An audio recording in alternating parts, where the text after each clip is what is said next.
안녕하십니까? 세종로 국정포럼 목요 릴레이 특강을 시작하겠습니다. 저는 진행자 이정은입니다. 오늘의 특강 연사는 권혁진 국토정보위원장님이십니다. 주제는 국토정보 활용 방법이라는 주제를 가지고 우리 위원장님께서 30분 특강을 해주실 겁니다. 강연을 마치고 질의응답 시간을 갖도록 하겠습니다. 간단한 권혁진 국토정보위원장님의 프로필을 말씀드리겠습니다. LX 한국국토정보공사에서 30년간 근무하셨고요. 현재는 주식회사 사마항업 기술고문으로 계십니다. 국토정보교육원 원장을 역임하셨고요. 청주대 개공교수, 서울시립대 겸임교수를 역임하셨습니다. 국토정보 활용 방법의 권혁진 위원장님을 소개해드리겠습니다. 여러분 반갑습니다. 소개받은 권혁진 위원장입니다. 저녁 시간 바쁘신 중에도 제 강의를 듣기 위해서 이렇게 시간을 내주셔서 대단히 감사드립니다. 이정은 위원장님께서 아주 자세히 소개를 해주셔서 더 이상 제가 말씀드릴 건 없는 것 같습니다. 오늘 제가 드릴 강의는 국토정보 활용 방법이라고 아까 소개해 주시는데 제목은 우리나라 공간정보 산업의 현재와 미래, 다소 거창하게 붙였지만 순서대로 말씀은 드리겠습니다. 워낙 짧은 시간이다 보니까 기승전결을 갖춘 강의를 하기는 좀 어려울 것 같고 비교적 쉽고 관심 있을 내용 위주로 빠르게 말씀드리다가 시간이 다 되면은 내용이 좀 더 있더라도 바로 마무리하는 걸로 하겠습니다. 그저 가볍게 들어주시면 좋겠습니다. 먼저 공간정보의 개요를 소개드리겠습니다.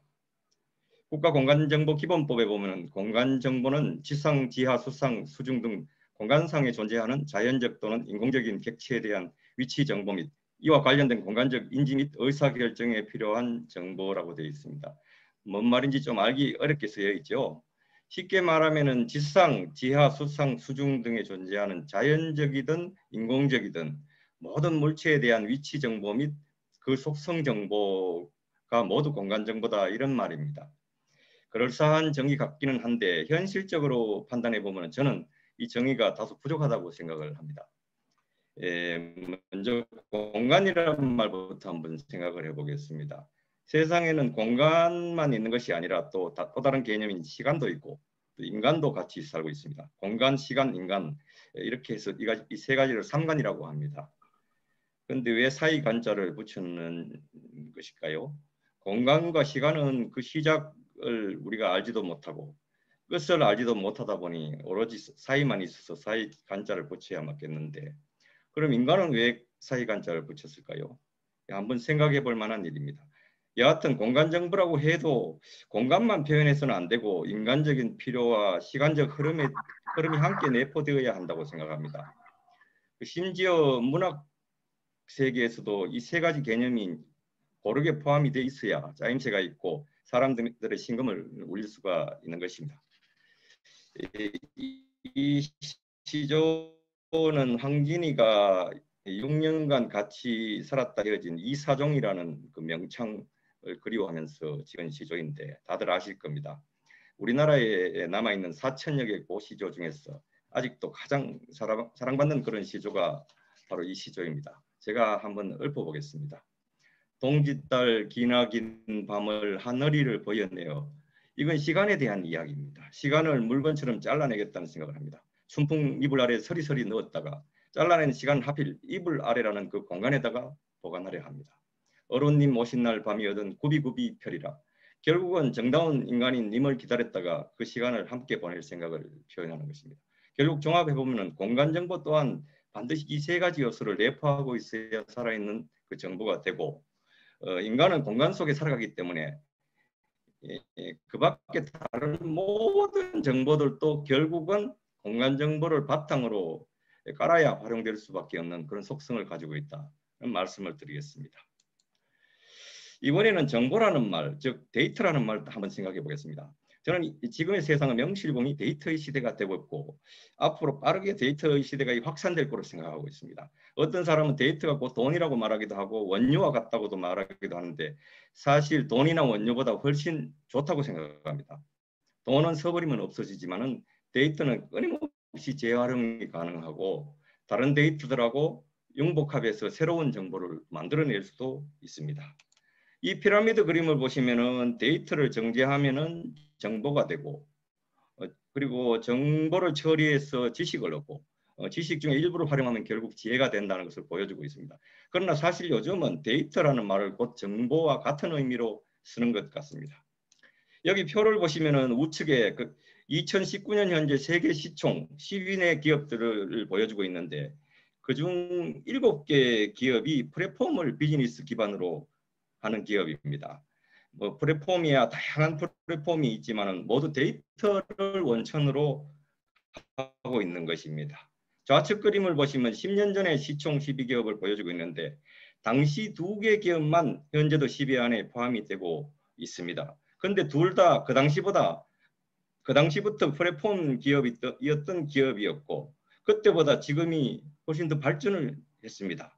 플랫폼 기업의 이 특징이라고 하는 것이 새로 진입하는 어떤 경쟁 기업이 따라잡기가 거의 불가능하다 하는 그런 선점 효과가 뚜렷한 것이 플랫폼 기업입니다. 우리나라에서도 쿠팡이니 뭐 컬리니 뭐 배달의 민족이니 이 위치 기반으로 아주 조그마한 플랫폼을 만들어서 비즈니스를 하는 기업들이 있는데 그런 기업들이 아주 빠른 속도로 성장하고 있습니다. 이런 점이 모두 다 데이터의 힘이다 이렇게 말씀드릴 수 있습니다. 4차 산업의 주요 요소들도 보면 인공지능이니 자율주행이니 로봇, 사물인터넷, 가상현실 등 여러 가지 기술이 포함되어 있는데 이런 혁명을 일으키는 기술 요소들도 사실은 데이터라고 하는 인프라가 있기 때문에 가능한 것입니다. 인공지능을 성공하기 위해서 인류는 1950년대 이후 많은 시도를 했지만 모두 실패했습니다. 그러나 최근에는 인공지능이 모든 분야에 개발되어 적용이 되고 있습니다. 그 이유 중에 근본적인 점이 데이터의 양과 품질입니다. 기계를 사람처럼 지각 능력을 갖추게 하는 데는 기계를 교육시키는 데 소요되는 그런 데이터가 많으면 많을수록 더 정교한 인공지능이 가능하게 되기 때문인 것입니다. 이처럼 데이터 자체가 직접 가치를 창출하는 경우도 점점 많아지고 있지만 또 한 가지 눈여겨볼 것은 빅데이터를 활용한 데이터 분석 시장이 빠르게 성장하고 있다는 점입니다. 서울시에서 올빼미 버스라고 심야 시간에 운행하는 9개 노선의 버스가 있습니다. 당초 입안 당시에 서울시에서는 노선 결정과 관련해서 고민이 아주 많았습니다. 주민들은 다들 자기 동네 부근을 지나가기를 바라는 것은 물론이고 혹시 수요 예측을 잘못해가지고 나중에 비판 여론이라도 형성이 되면은 시청으로서는 부담이 클 수밖에 없습니다. 그래서 전통적 방식처럼 뭐 수요 예측을 설문조사나 뭐 샘플 조사 뭐 이런 걸로 할 수가 없었고 빅데이터를 이용을 했습니다. 서울시라는 공간정보 지도 위에 심야 시간에 휴대폰을 가진 사람들은 다 집으로 갈 거니까 그 이동 데이터 그리고 택시를 타면은 카드로 결제하니까 그 승하차에 관련된 데이터들을 수백만 건, 수천만 건을 중첩시켜서 심야 시간에 시민 이동 패턴을 찾아서 노선을 결정했습니다. 결과는 아주 대성공입니다. 대성공적이고 지금 상당한 기간 동안 운행했지만 아주 잘 되고 있습니다.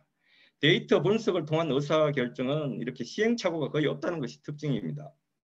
데이터 분석은 어떻게 보면 합금하고 같습니다. 알루미늄에다가 망간이나 마그네슘, 크롬 같은 다른 금속을 적절하게 섞으면 두랄루민이라고 해서 합금이 되어서 알루미늄보다 훨씬 가벼우면서도 강한 소재로 변모하잖아요.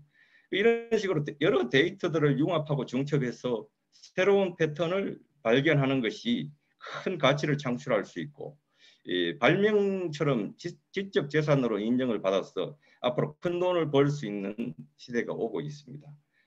정부, 지자체 등 공공부문에서는 이런 식으로 정책의 의사결정에다 쓰고 미래 효과를 예측하는 데 쓰고 민간 부분에서는 데이터를 가지고 상권을 파악하고 매장의 입지를 결정하는 데 많이 쓰고 있습니다.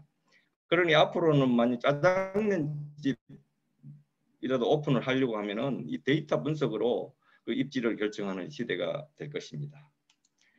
종합해서 말씀드린 이처럼 데이터가 중요한 시대가 왔는데 저는 과거 정부 부처에서 데이터의 확보를 먼저 고민하는 것보다 우선 뭐 시스템 구축을 먼저 하고 보는 사업들을 많이 봐왔습니다. 그런 사업들 대부분은 나중에 실패로 귀결이 되었고 구축한 시스템은 다 깡통이 되었습니다. 그러나 최근에 와서는 정부도 데이터의 중요성을 알고 데이터 댐을 만든다든지 데이터 거래소를 만든다든지 다양한 노력을 하고 있습니다. 저는 이 시대를 살아가는 누구라도 사회의 이런 변화에 관심을 가지고 주목을 한다면 생활을 윤택하게 하는 데 큰 도움이 될 것이라고 생각을 합니다. 다음은 공간정보 분야의 이슈 사업을 소개시켜드리겠습니다. 공간정보가 필요한 사업들을 쭉 생각나는 대로 쭉 나열해 봤는데 이 중에서 요사이 큰 화두를 던지고 있는 디지털 트윈 그리고 자율주행 이 두 가지 사업에 대해서만 상식 수준으로 간략하게 설명을 드리겠습니다. 먼저 디지털 트윈이라는 사업입니다. 요즘 워낙 핫한 이슈라서 여러분들도 대부분 들어보셨을 것이라고 생각합니다만 트윈 그러면 쌍둥이를 말하는데 최근 정부가 스마트 시티를 구현하는 한 방편으로 도시 디지털 트윈을 정책 과제로 정하면서 유명해진 말입니다. 원래 이 디지털 트윈이라는 말은 자동화된 스마트 공장에서 제품을 생산하면서 컴퓨터상의 똑같은 가상 공장을 만들었어. 그 안에서 제조 공정을 모니터링하고 최적화하는 방법을 찾고 제품 결함을 해소하는 그런 방법을 찾는 걸 말했습니다. 그래서 비용은 줄이고 효율은 극대화하는 그런 용도로 사용된 개념이었는데요. 요새는 공장이 아니라 이 도시를 통째로 가상 공간으로 만들겠다는 것을 디지털 트윈이라고 합니다. 도시는 다양한 문제, 예를 들면 과밀 문제라든가 재난 재해 문제, 교통 문제, 대기 오염, 미세먼지 등 환경 문제 등등등등 다양한 문제가 필연적으로 있게 되는데 이런 문제들을 컴퓨터 속의 가상 도시를 통해서 해결책을 찾고 지속적인 모니터링과 시뮬레이션을 통해서 미래에 최적화된 도시 모델을 구현하겠다는 그런 개념입니다. 지난번에 오섬피아의 민문호 CEO께서 말씀하신 그 메타버스도 가상 세계지만 그 세계는 그 속에서 개인의 다양한 사회적 활동을 하고 인간의 삶의 레벨을 높이는 차원의 어떤 가상 공간이라 그런다면 디지털 트윈은 문제 해결 목적의 가상 공간이라고 말할 수 있습니다. 세계적으로 디지털 트윈으로 성공한 사례가 싱가포르의 버추얼 싱가포르 프로젝트였습니다. 왼쪽 그림에서 보면 위에는 실제 도시 사진이고 밑에는 가상도시 플랫폼을 보여주고 있습니다. 싱가포르는 해양 도시 국가로서 기온과 습도, 통풍이 주요 도시 문제 중에 하나였는데 가상도시 플랫폼을 통해서 빌딩 속의 바람길 컨트롤을 성공하고 쾌적한 환경을 만드는데 특히 가시적인 성과를 얻었습니다. 최근 서울시도 이런 프로젝트를 벤치마킹하여서 버추얼 서울이라는 프로젝트를 진행하고 있는데요. 현재까지 서울시 전 건물의 3D 모델링을 마치고 추가 사업을 진행 중에 있습니다. 물론 가상도시인 디지털 트윈은 구조물의 외형만 구성하는 것이 아니고 내부 정보 또는 지하 정보까지도 다 함께 구축해야 되기 때문에 아직은 할 일이 많이 남았습니다. 제 생각에는 이 디지털 트윈 기술이 도시에 한정하지 않고 앞으로는 그 대상을 국토관리라든가 항공기와 선박 운항이라든가 자동차, 의료 분야 등으로 계속 확산될 것으로 생각하고 있습니다. 여러분들도 많은 관심을 가져보시기를 바랍니다. 다음은 4차 산업의 혁명의 꽃이라고도 하고 열매라고도 할 수 있는 자율주행에 관한 소개입니다. 자율주행에는 반드시 필요한 기술은 각종 센서 기술, 그리고 인공지능을 통한 인지기능, 그리고 자동차 제어 기술, 그리고 정밀 지도를 활용한 측이 기술, 사물 인터넷 기술, 뭐 이런 것들이 필요합니다. 공간 정보 분야에서 지원할 수 있는 부분이 바로 도로에 대한 정밀 지도입니다. 정밀 지도를 활용하는 것은 자율 자동차의 긴급 상황에 대한 보조적 수단입니다. 정밀 지도는 사람이 보기 위한 지도가 아니고 차량이 보는 지도입니다. 우리나라 도로는 뭐 고속국도, 일반국도, 지방도, 광역시도, 시군구도까지만 해도 11만 킬로미터 정도가 됩니다. 정부 기관인 국토지리정보원 그리고 민간 기업인 현대 MN소프트, 네이버랩스, 독일의 히어 같은 회사가 우리나라 도로 정밀 지도를 현재 구축 중에 있습니다.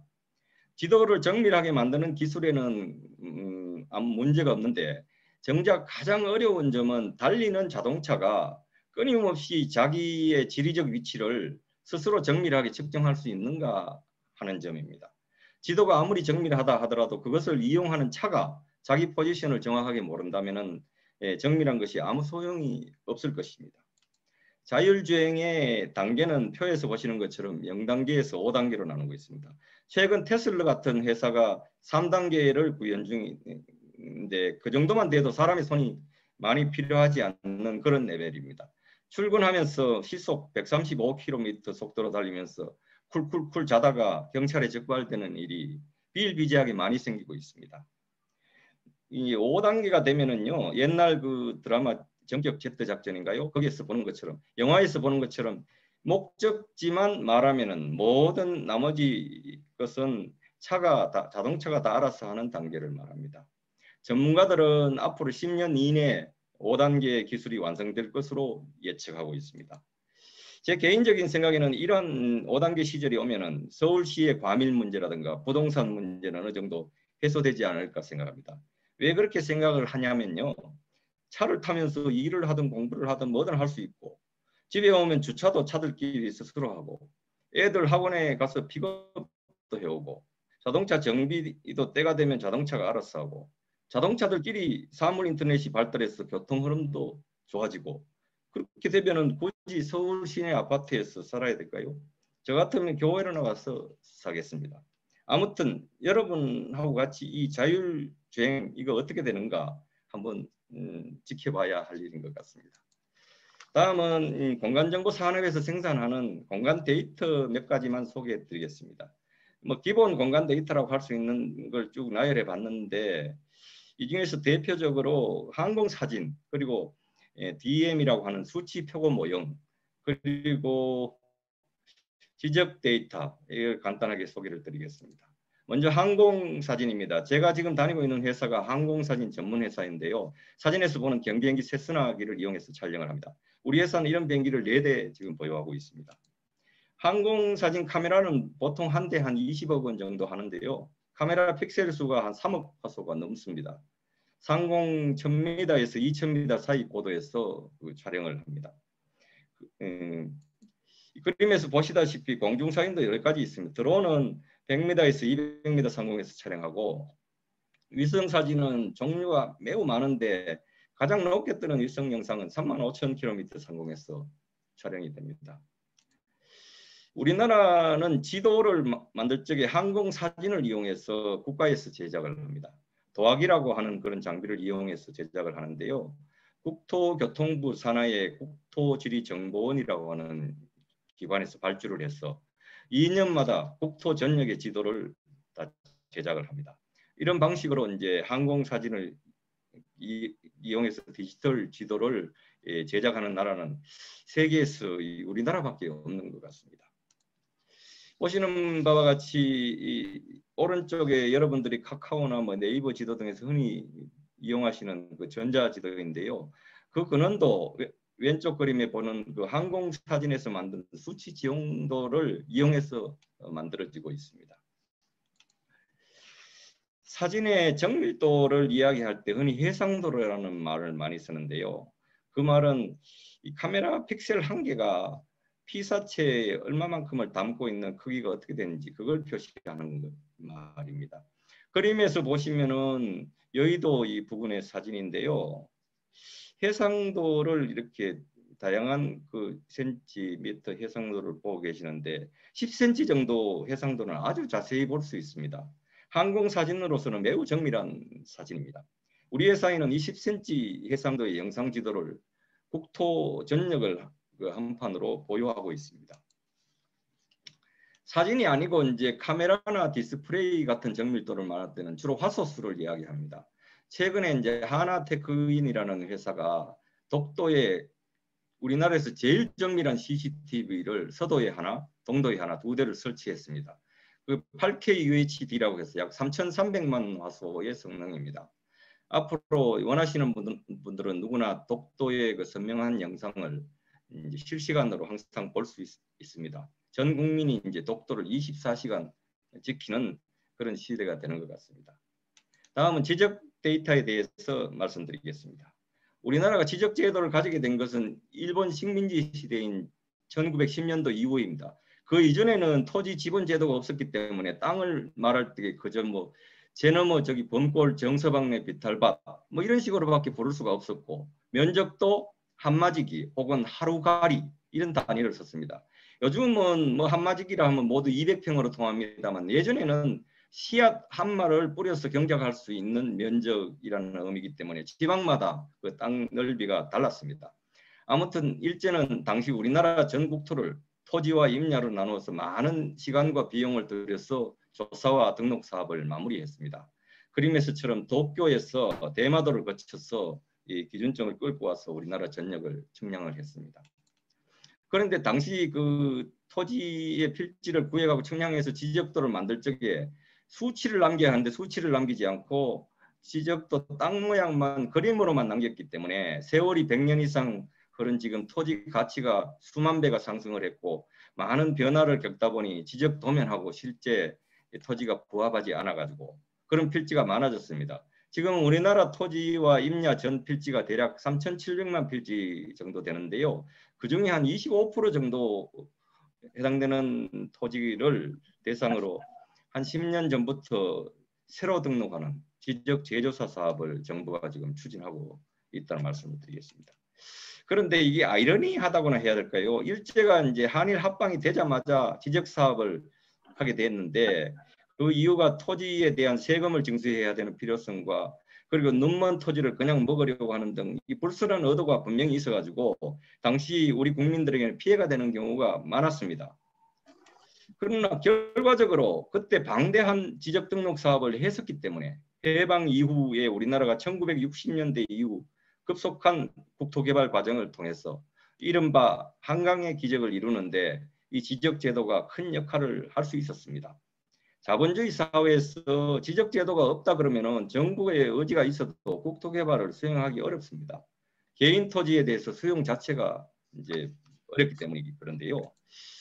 그 재미있는 점은 전 세계 국가가 한 200개가 넘는데 우리나라처럼 국토 전역의 지적 제도를 이렇게 가진 나라는 불과 30여 개국 정도밖에 없는 걸로 알고 있습니다. 지적 제도가 없는 나라의 국가 통치자인 사람은 간절히 지적 제도를 가지고 싶어 합니다. 그런데 돈이 없지요. 심지어 가난한 나라에서 우리나라 코이카 같은 데서 주는 개발 원조 자금으로 무슨 뭐 급한 우물이라든가 도로라든가 이런 걸 내는 것이 급할 텐데 그 돈으로 가지고 오히려 일부라도 지적 제도를 만들어 달라고 그렇게 요구하는 경우가 많습니다. 그만큼 간절한 것이지요. 그런 의미에서 아까 말씀드린 항공사진을 지도로 만드는 우리나라의 독보적인 기술이라든가 그 다음에 전국토의 지적제도를 운영하고 발전시켜온 경험이라든가 이런 두 가지 기술을 잘 융합해서 한국형 모델을 개발한다면 앞으로 세계 시장에서 블루오션이 될 수 있을 것이라는 것이 저의 생각입니다. 예, 마지막으로 소개드릴 공간 데이터는 DEM, 즉 그 수치 표고 모형이라고 하는 것인데요. 제가 이 데이터를 특별히 소개시켜드리는 이유는 정부가 최근 한국형 뉴딜 사업을 기획하면서 정밀한 전국 DEM 구축 사업을 포함시켰기 때문에 앞으로 크게 부각될 수 있는 공간 데이터라고 생각하기 때문입니다. DEM은 토지 위에 뭐 구조물이라든가 나무 같은 걸 몽땅을 걷어내고 완전히 맨 땅에 이제 표고를 측정을 해서 표시한 그 모형을 말합니다. 예를 들면 전국을 1m 단위 격자로 나누면은 우리나라 면적이 약 10만 평방킬로미터니까 한 1000억 개 정도의 격자가 생길 겁니다. 그러면 그 1000억 개 격자의 교차점마다 측지학적 표고를 그 측량해서 전국토를 3D 모델로 만드는 것이 전국 DEM입니다. 격자가 1m가 아니고 10m, 20m 늘어나면 점점 이제 정밀도가 떨어지겠죠. 예, 그림에서 보시는 것은 북한산 지역의 DEM이 되겠습니다. 그 측량하는 방법은 항공기에 나이다라고 하는 장비를 싣고 지상을 향해서 레이저를 지표로 쏘아서 정확한 위치와 표고를 측정합니다. 표고 오차가 10cm를 넘지 않습니다. 우리나라가 이 분단 대치 국가이고 국방과 안보가 가장 큰 이슈이다 보니 지금까지는 이 표고가 들어가는 이런 정밀 자료는 국가 보안상 매우 민감하기 때문에 제작해서 마음대로 활용할 수가 없었습니다. 그러나 세상이 급속도로 변하고 산업혁명이 일어나는 마당에 이런 법적 규제 때문에 데이터 활용의 제약을 너무 많이 받으면 글로벌 경쟁력이 떨어지게 되는 것입니다. 제 개인적인 생각에 이 전국 정밀 DM이 만들어지면 정말 쓸데가 많은 데이터라고 생각합니다. 우선 자율주행 정밀 지도에 필요하고요. 건설 설계 분야의 특히 노선 설계에 아주 다양하게 쓰일 수 있고요. 재난 예방, 예를 들면 그림에서 보시듯이 비가 많이 왔을 때 침수 정도를 정확히 예측할 수도 있고요. 토지의 경사를 알 수 있기 때문에 산사태나 땅 밀림, 지진 피해 예방 이런 등에도 쓰일 수 있고요. 이 데이터 위에다가 지자체가 가지고 있는 전국의 수백만 개 지하 관정 데이터를 중첩을 시키면은 전국 지하수의 흐름을 한눈에 알 수가 있어서 앞으로 우리나라 물 부족 상황에서도 대비할 수 있고요. 하여튼 예를 몇 가지 들었지만 쓰임이 끝도 없이 많습니다. 아까 도시 디지털 트윈을 설명을 드렸습니다만 만약 국토를 디지털 트윈으로 관리하려면 이 DM은 없어서는 안 될 데이터라는 그런 말씀을 드리겠습니다. 마지막으로 정부 차원의 국가 공간정보 정책 체계를 간단하게 소개드리겠습니다. 말씀드렸듯이 사람은 공간에서 살아가기 때문에 공간 데이터는 모든 데이터의 기반이 되는 데이터고 데이터가 새로운 기술, 다시 말하면 제4차 산업의 원동력이 되기 때문에 공간정보에 대해서 국가가 관리하는 정책은 매우 중요한 때가 되었습니다. 우리나라가 그 공간정보 정책을 편 것은 1995년부터 실질적인 정책을 시작했습니다. 당시는 NGIS라고 명칭을 했었는데요. 94년도에 성수대교가 붕괴되고 아현동 건설 현장에 가스 폭발 사고가 나고 95년도에는 대구 상인동 지하철 공사장에 폭발 사고가 나고 삼풍백화점 붕괴 사고 등 여러분들이 아는 이 대형 사고가 집중해서 발생했습니다. 이러한 사고들이 공간정보와 무관하지 않기 때문에 국가 공간정보 정책을 시작하는 계기가 되었습니다. 미국, 유럽 등 선진국의 국가 공간정보 체계도 우리나라와 비슷한 시기에 시작이 되었습니다. 표에서 보시는 바와 같이 국토교통부가 컨트롤 타워가 되어서 다른 중앙부처, 그다음 지방자치단체, 공공기관까지 유기적으로 연결을 해서 통괄하는 정책을 추진하도록 되어 있습니다. 정부가 이렇게 바뀌는 주기가 매 5년인데 그때마다 기본 계획을 수립을 하고 매년 연도별 실행 계획을 세워서 시행하고 있습니다. 예를 들면은 아까 소개해드린 디지털 트윈 사업이라든가 지적 제조사 사업도 여기에 포함이 됩니다.